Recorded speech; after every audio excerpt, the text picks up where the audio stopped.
রাধে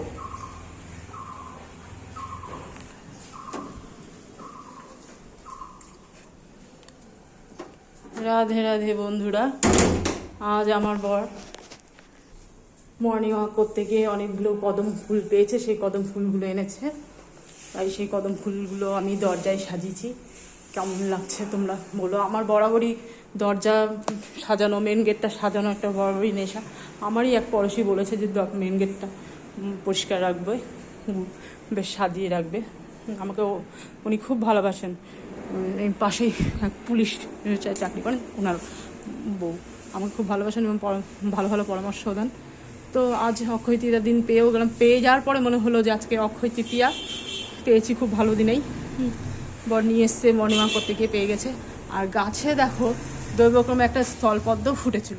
তো আমার গণেশ বাবা আছে ঘরে, আমি গণেশ ঠাকুরকে সেটা দিয়ে দিয়েছি। মানে আমার আজকে মনে হচ্ছে গণেশ বাবা আমার উপর সন্তুষ্ট।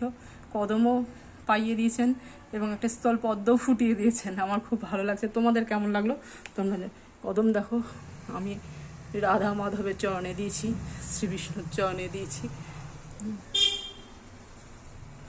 আমার এরকম কদম পেতে খুব ভালো লাগে। আমার বর প্রত্যেক বছর এরকম আনার চেষ্টা করে, ওই গাছটা থেকে আনে। আস্তে আস্তে গাছটা উঁচু হয়ে যাচ্ছে, পাবে কিনা জানি না পরের বার। রাধে রাধে বন্ধুরা।